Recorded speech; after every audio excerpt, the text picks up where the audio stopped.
nothing would happen. That's the nice, easy, simple truth of it. The reason is because he'd still be a child, as Afton only ever lured kids to the back, and he doesn't become Batman until, who'd have thunk, he grows up.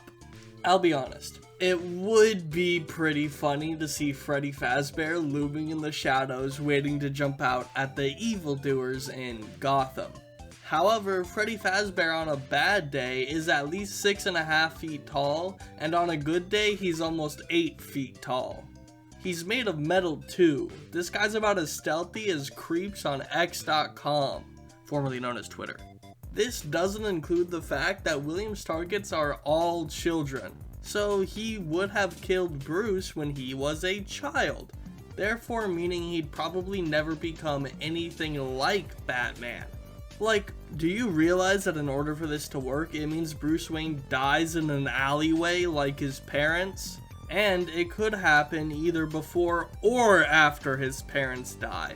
You know, it makes me wonder if he went back down Crime Alley. If I had to guess, Freddy would essentially be the same.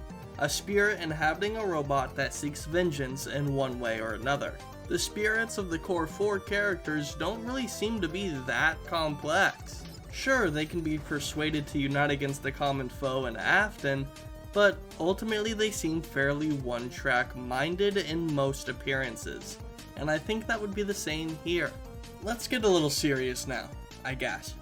We'll say Freddy Fazbear is possessed by Bruce Wayne at a point in time where he's already Batman, and we'll also assume that he isn't in a more mindless state like the souls in the FNAF movie, or at least once they've been possessed in the robot, because it's like the kids know Afton killed them, but the robots don't fight Afton until the drawing changes. That movie makes no sense. Anyways, in this scenario, Bat-Freddy is no longer going to be stealthing because he's heavy as hell and is going to be stomping and banging around.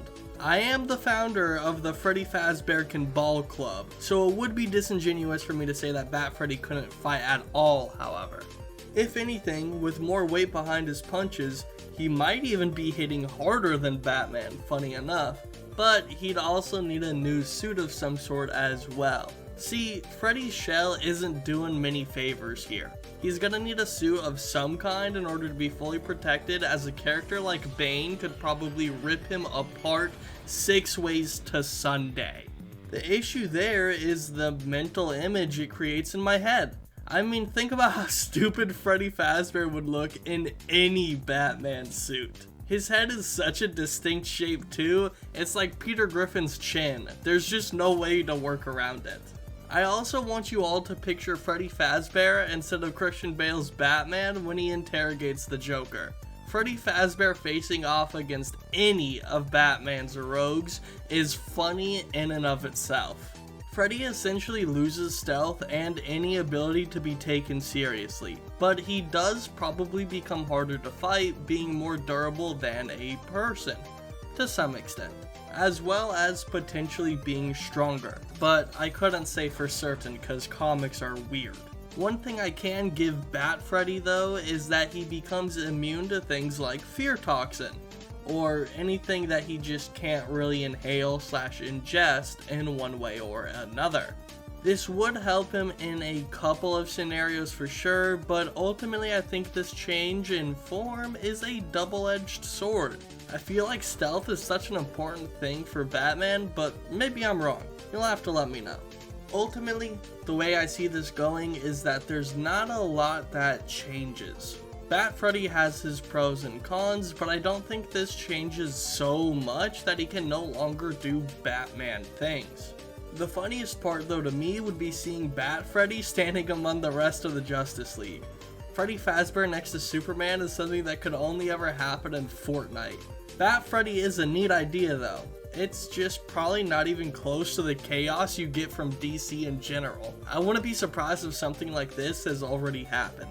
For this idea to truly be its own thing, we would need to take Freddy Fazbear and see if he could rise up to the occasion instead of just turning Batman into Freddy. I think the story here would be better if it was either a young, inexperienced Bruce Wayne that possesses Freddy, or if you just dropped Freddy in and saw if he has any shot, which I honestly kinda doubt.